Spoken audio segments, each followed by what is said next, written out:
Welcome back. It's time to play our favorite game show. Is it real or is it just geology? So this week's topic includes things that look artificial, or to some people look artificial, but are just interesting geologic formations, but have been misconstrued into evidence for archaeological sites. Okay, so let's take a look at some of these. One that's well known today are the Bosnian pyramids. Another one that was discovered, quote unquote, in the 80s is the Yonaguni monuments that I'm sure you've all seen pictures of, and I have a little bit of video of. And then we're going to also look at Oak Island and a presentation by Milo, and I'm going to follow up with a little bit of comments myself. So, how can you tell if something is human created or natural? Well, something like the pyramids in Egypt are pretty obvious. They stick out. They're not connected to any natural features. They are clearly blocks of stone. No one has any doubt that they are human created. So a Bosnian archaeologist says that this pyramidal shaped hill over here is actually a human created pyramid. It dates to 3,000 or even more, 4,000 years older than the pyramids of Egypt. And what is his evidence? Well, it's pretty uniform in shape. Right? You can see here. You look at it from above, right? And you can see kind of the topographic. Here it looks very, very uniform, and on this side, not so much uniform, right? So yeah, if you're looking at it from this angle, it looks very much like a pyramid, and if you look at it from other angles, it doesn't look like a pyramid. It's also connected to a bunch of hills, so it's actually part of the topography here. But the archaeologist also says, well, look at when you dig below the soil, you see these big blocks of stone, and they look like they've been carved and cut and fitted together absolutely perfectly. But that is natural. That is the fissures in the sandstone from the sandstone cracking along certain lines, right? So there's many problems with his idea. It's where to start. It's a natural feature. If humans built this, you would expect to see a very, very large complex society. And there's no evidence for large societies in Bosnia at this time. You don't have cities for about 1,000 years later, according to his dating, in Mesopotamia in about 3,500 BC. So, or actually, we're talking about 3,000 years later. He thinks these pyramids are 6,000 BC, and you don't have. There's a lot of other issues too. So he's got a Facebook page. You can check it out.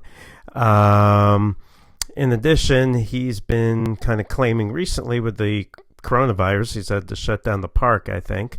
But he's got this pseudo-medical information on his Facebook post talking about how the virus can be killed with certain wavelengths of radio frequencies, and there's high concentrations of these in the pine forest around the pyramid. He seems to basically imply that if you want to get rid of the virus, you should come visit the pyramid. And those claims have not been approved by any health bureau that I know of.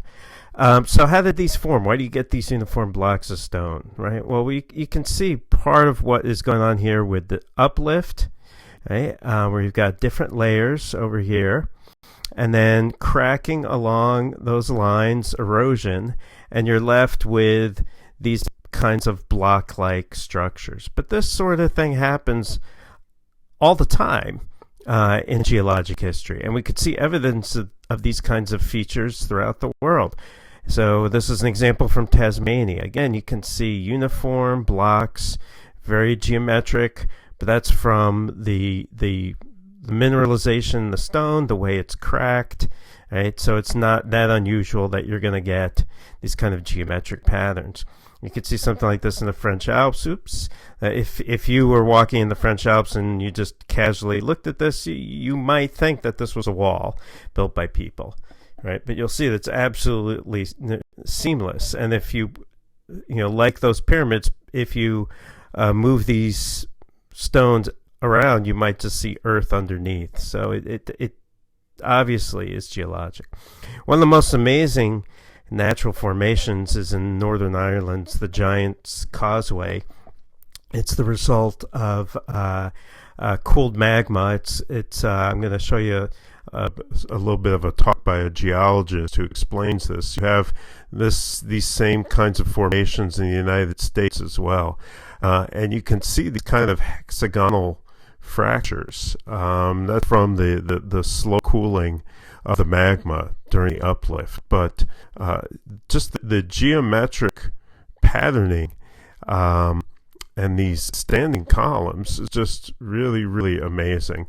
But one important aspect of trying to figure out if something is human built or just natural is to look at this geology surrounding the area. So at this Giant's Causeway in Northern Ireland, as far as I know, today no one has said that it's built by humans, but I could be wrong about that.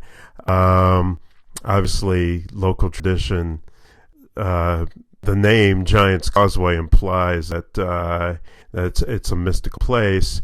But if you look sort of to the cliff face around the Giant's Causeway, you see the exact same feature, in the massive, the massive igneous rock here, formations around it. So that's always a good clue. You might recognize the Giant's Causeway from famous album cover, The Houses of the Holy, Led Zeppelin, right? So if you've seen that before, this is where you've probably seen it. You can see the same sort of fracture patternings with salt. So this is a kind of enlarged view of solid salt Bock that is kind of cracking along mineral fissures. Right? This is a favorite picture of mine, right? So this is natural, through erosion. I don't think I would be the one standing up there. A place I visited in the United States that is a pretty amazing place is Arches National Park. Right? So this is a whole series of natural arches in Utah that were created through erosion. And you can see some of these amazing things. As far as I know, again, no one has yet claimed that these were built by giants, aliens, or another lost civilization.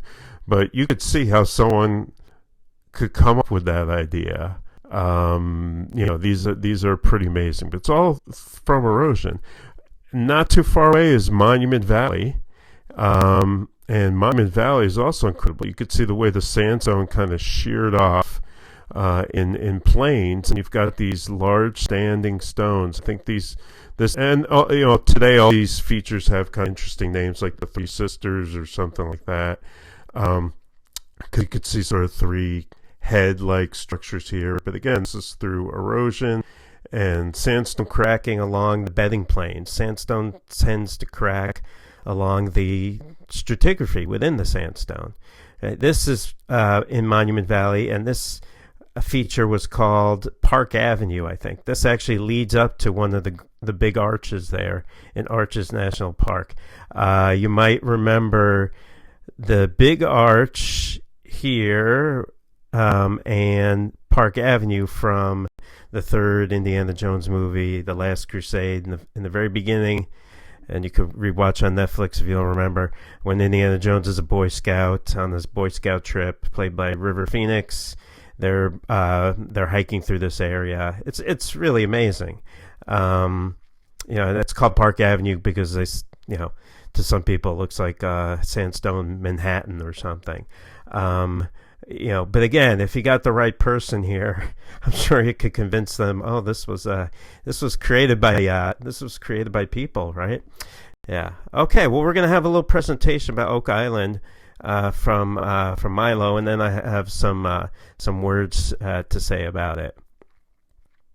Hey everybody, it's Milo, if you couldn't tell by my horrible monotone voice, and I'm going to be presenting on Oak Island here. I don't really know how this is going to work, so I think I'm just going to tell you when to change the slides, and we'll see how it goes. So let's go to the next slide. What is Oak Island? And Oak Island is this island in Nova Scotia, Canada, where people have thought for about like 300 years that there's this massive treasure there. You guys probably know about it from the TV show The Curse of Oak Island, but as you'll see in the next slide here, um, this myth has been around for a long time, and I was going to bring these books in, which I can't do. The one on the left is a book I stole from my 5th grade teacher, and the one on the right is one of the sources I used, and these are both published in the 70s and the 80s. So I wanted to show you guys that that the myth has been around for a while. The next slide. The myth actually originates in 1795 from this kid and his friends. The lead kid was named Daniel McGinnis, who went to the island and he found this depression in the ground. So they were like, okay, let's just dig a hole for some reason. So they dug down and at 10-foot intervals they kept finding these wooden platforms. Next slide. And over the next 300 years, it's been a literal money pit. I'm not going to read all of this to you guys, but as you can see, there's been millions of dollars spent, and there's actually been 6 deaths. You can read it. They had FDR volunteer on the island at one point, which is interesting. Next slide. So some of the evidence that they cite that there is a treasure on this island is that they found coconut fibers and inscribed stone, gold links, concrete, ancient wood, parchment, flood tunnels, human bone, coins. Some of these are really old evidence they used to cite, like the gold links and the coconut fiber, and some of this is the new stuff from the TV show, like the coins and the human bone. But as you'll see in the next slide, most of this is junk. Like it's been debunked, and the ones that are legit, most of them have the asterisk that I put there, which means that they could have a natural explanation. Next slide. Oak Island is a phenomenal example of someone doing bad archaeology. And as of 1988, which is when one of the books I read was published, they had excavated 550,000 cubic feet of dirt, which is a ridiculous amount of dirt. And the way they search for this treasure is they punch boreholes into the ground, and they dig shafts, and they flood, and they dig more shafts. At one point, they dug some shafts, and then they filled it with dynamite, and they blew it up. So, assuming there ever was something there, I'm sure it's been blown to smithereens by now. Next slide. Where the pseudoscience comes into this is they found some. They take this evidence and then they draw some really crazy conclusions. So the first picture on this slide is what's called Nolans Cross, and in the 60s, this guy named Fred Nolan found some big rocks, and he decided that they arranged in a cross shape. So since then, people have used the cross as as a map to mean all sorts of things, like Shakespeare's lost manuscripts, the Holy Grail. You can read the list there. People project like the stars down onto the island to say that it points to these certain things, or they'll overlay this cross over like Shakespeare's texts, and then they'll say, well, these words spell out this. Well, we talked about that in class.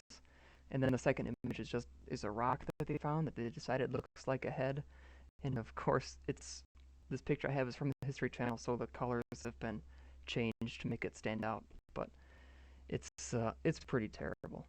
So if you weren't convinced by all the evidence I've presented so far, I'd like to present another possible conclusion, which is in the next slide, a sinkhole. Nova Scotia is home to a lot of sinkholes, and this map is some imaging taken by one of the expressways in Nova Scotia, and all these little circles are sinkholes. and it is possible that sinkholes, they sink and then they get covered over with lumber, like trees that were standing near it, and then the sinkhole sinks again. So that's how you would get those platforms. Next slide. So, what do you think is more plausible? A treasure of unimaginable magnitude that was buried 200 feet underground 400 years ago, or that, as we know, the area around Oak Island is home to sinkholes and natural limestone caverns? So, I guess I'll let you guys decide that. Next slide is my references, and that's all I got. So, thanks, and good luck out there.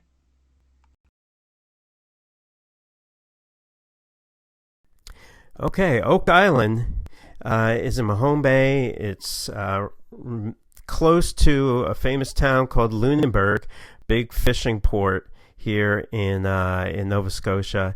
Lunenburg's a World Heritage Site. In Mahone Bay, right off the coast, is Oak Island, which now has become one of the most excavated areas of real estate, probably in the world. I think the Curse of Oak Island on History Channel is up to like 6 seasons. I'm going to show you a couple of clips from the show so you can see how they make a mountain out of a molehill, or how they really get excited over nothing, and everything is up for large interpretations. Right? Okay, so Oak Island is it really started in the 1790s, as Milo was saying, and what most likely happened is that these guys found a depression, right? These local boys found a depression under an oak tree. And because they started to dig, it sort of made the hole larger. And there was a lot of sort of natural logs within the soil, which you're going to get in soil. You're going to get roots. You're going to get, this was most likely a sinkhole, as we're going to see. And so stuff probably fell in it, but they thought it looked dug. And so they thought it was not natural. The more they dug, the more they made it artificial. And so they kind of got this idea that, oh, there's some sort of special treasure buried down there. Oak Island, many people have lost a lot of money trying to find a treasure which doesn't exist, and some people have lost their lives. So it's sort of a crazy phenomena.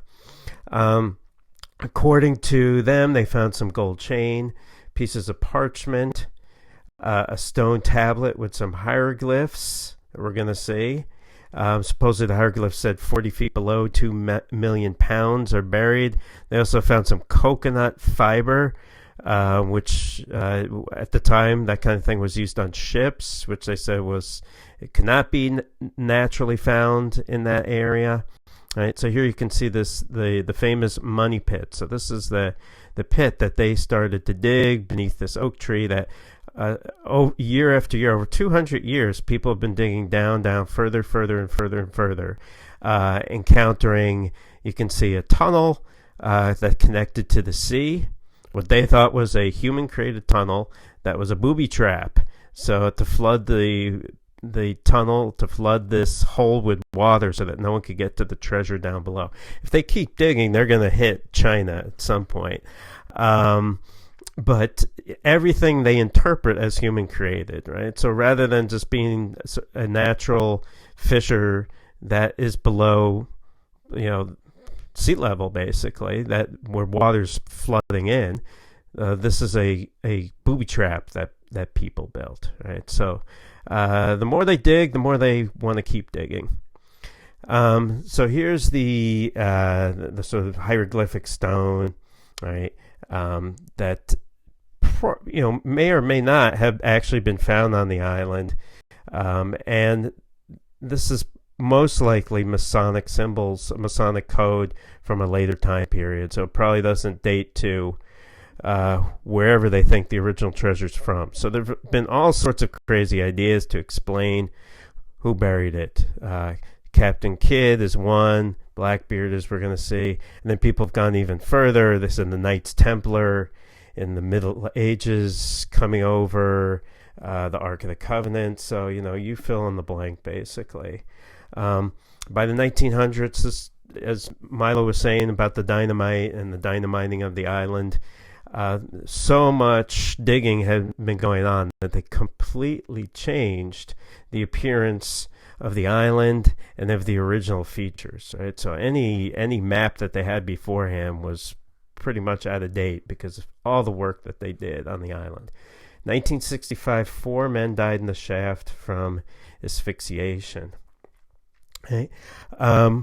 So as Milo describes, some of those so-called findings are probably not real. For example, the statement that they were finding wooden platforms every 10 feet is not true. That comes from a later time and was added to the story. So when you read the original accounts, they don't say anything about how the people dug down, found a perfectly smooth wooden-built platform, broke through it, dug down another 10 feet, and found an identical platform underneath that. That was added to the story later. A lot of people, well, not a lot, but some of the people who actually worked on the project realized that this was an imaginary treasure, it didn't exist. And started to look at natural phenomena. So can we explain this in terms of geology? Yes, in fact, geology really explains almost all of it. Throughout the area and on the island, right? So on the mainland part of Nova Scotia and on the island, there's a lot of sinkhole activity. 1878, a large sinkhole formed on Oak Island. Right, eventually got deeper, wider, filled in with ocean water. You see sinkholes on the mainland, just right off of the island. If you walk around, you will find sinkholes. When a sinkhole forms, it gets filled in with soft material. The material within the sinkhole also is softer than the ground around it, and so it looks like an artificially dug pit. Things fall into it and can get buried over time, right? So if you have, let's say, a big windstorm, it might knock a tree over, it could knock other things over.